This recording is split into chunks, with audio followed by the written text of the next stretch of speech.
শাকিল বলো তো কি সমস্যা কি ভাইয়া? স্যার ডিসপ্লে একটা নিজে হাতে সাকসেস করেছি। ডিসপ্লের শর্টিং প্রবলেম ছিল, লাইট আসতো না। বেসিক এখান থেকে শিখে নিজে হাতে কমপ্লিট করেছি স্যার। আলহামদুলিল্লাহ, শুক্রিয়া। আমি নিজে আশ্চর্য হয়ে গেছি। এখানে অন্যান্য ছাত্ররা আছে, এখনই আসলো সকালবেলায় সবাই ক্লাসের জন্য। শাকিল এসেই হঠাৎ করে আমি বললাম দেরি কেন, আর সঙ্গে সঙ্গে কাঁদতে লাগলো। তো শাকিল তুমি কাজ করছো আগে কতদিন থেকে? মোটামুটি স্যার 7 বছর থেকে। 7 বছর? জি স্যার। তো ব্যর্থতা ছিল অনেক না? জি স্যার। শাকিলের বাসা কোথায়? আমার বাড়ির পাশেই তো। জি স্যার, রাজশাহীতেই। শাকিল যখন আমার অফিসে ঢুকে তো আমি ওর হাতে মিষ্টির প্যাকেট দেখেছি।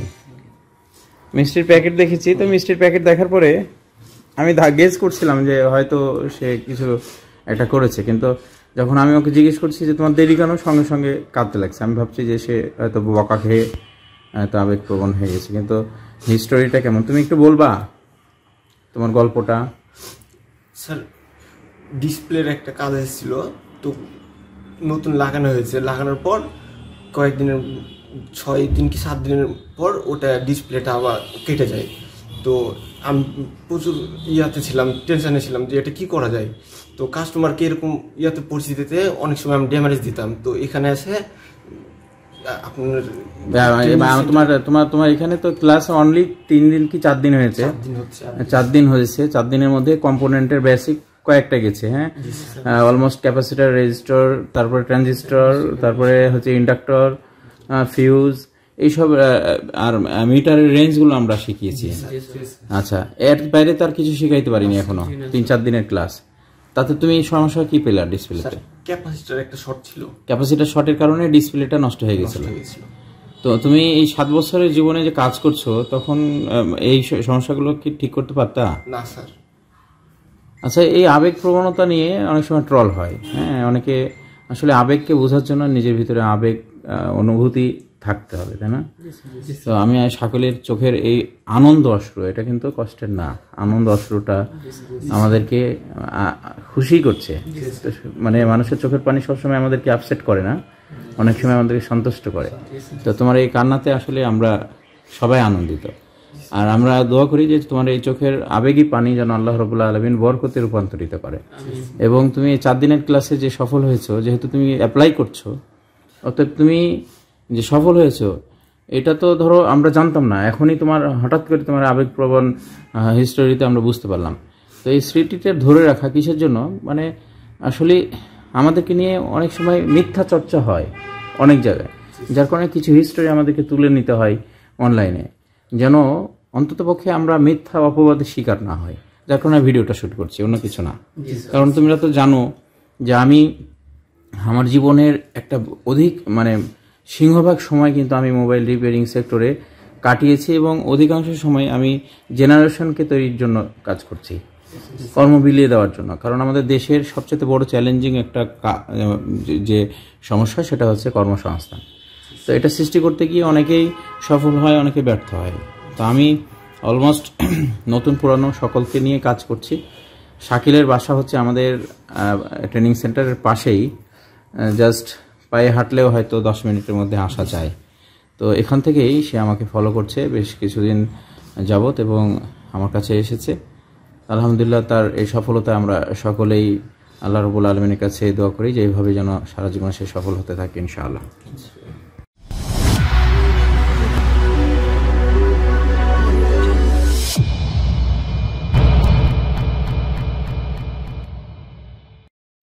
এই মুহূর্তে আমার হাতে যে ফোনটি দেখতে পাচ্ছেন, Xiaomi Redmi Note6 Pro।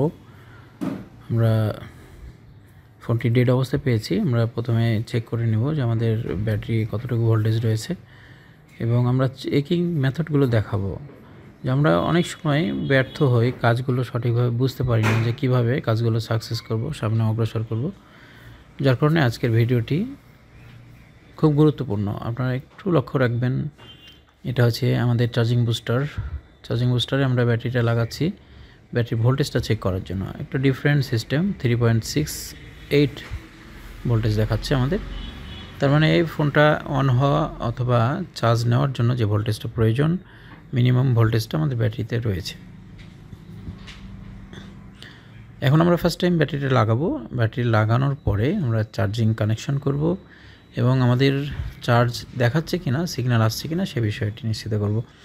মনে রাখতে হবে যে 1.8 ভোল্টেই কিন্তু আমাদের এই ফোনগুলোর ভাইব্রেশন করতে পারে এবং সেন্ট্রাল প্রসেসিং ইউনিটের সঙ্গে ভাইব্রেশনের একটা সম্পর্ক থাকে, যেখানে আমরা পাওয়ার প্রেস করার পরেই 1.8 ভোল্ট থাকলেই আমাদের ভাইব্রেশন বিট করে। দেখুন আমাদের চার্জারে চার্জ নিল না ঠিকই, কিন্তু আমরা অন্য সেটে চার্জারটা লাগিয়েছি, চার্জ নিচ্ছে।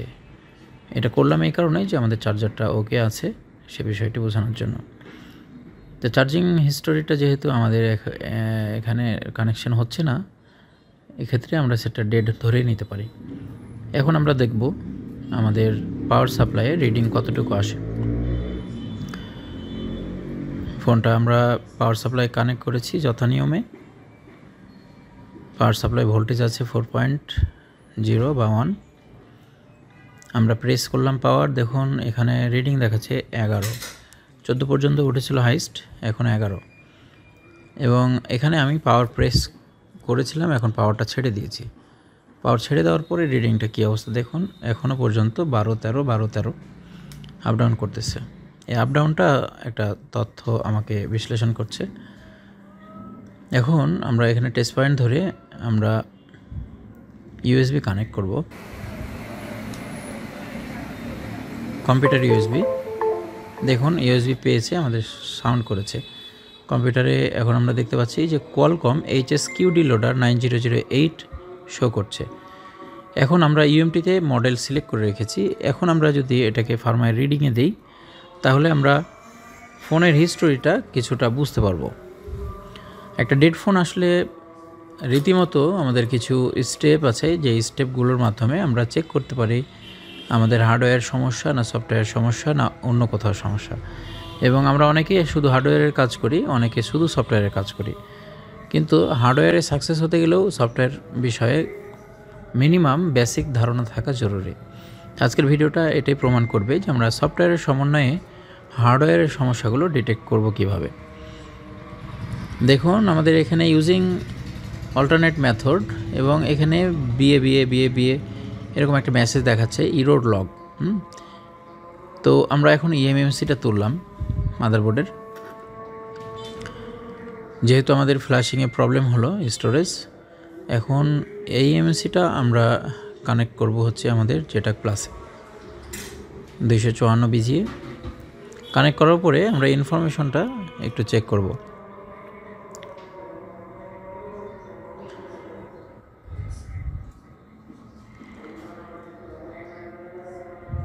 যথানিয়মে আমরা ইএমসিটা এখানে লাগাবো। কাজের খুব চাপের মধ্যে আছি, যার কারণে আমরা শর্ট টাইমে আপনাদেরকে সিস্টেমটা দেখানোর চেষ্টা করছি। আজকে ফুল সাকসেস কাজ না, সাকসেসফুলি ফাইন্ড আউট সিস্টেম। আমরা কম্পিউটার স্ক্রিনে যাই, যাওয়ার পরে দেখি যে আমাদের এখানে যেটা ক্লাসে কি বলছে। আমরা এখন চেক দেব। দেখতে পাচ্ছেন চেকিংয়ে কিন্তু আমাদের এখানে ইএমএসি আর আনইউজেবল একটা মেসেজ আসছে। এক্ষেত্রে আমরা এখানে দেখলাম যে ইএমএসির যে ইনফরমেশনগুলো আছে কোনো ইনফরমেশনে এখানে শো করতে পারছে না এবং লাল ডিজিটে দেখা দিচ্ছে। এটার অর্থ এই যে আমাদের ইএমএসিটা নষ্ট হয়ে গেছে। চেক এগেন, দেখুন ইরোর ইএমএসি আর আনইউজেবল, তার মানে আমাদের ইএমএসি নষ্ট হয়ে গেছে। তো আমরা আজকে দেখলাম যে আসলে আমাদের স্টেপ বাই স্টেপ চেকিং মেথডগুলো এই সিস্টেমের আলোকে আমরা কোয়ালকম সিপিইউ যুক্ত যেসব ফোন আছে সেই ফোনগুলো আমরা চেক করে নিতে পারি।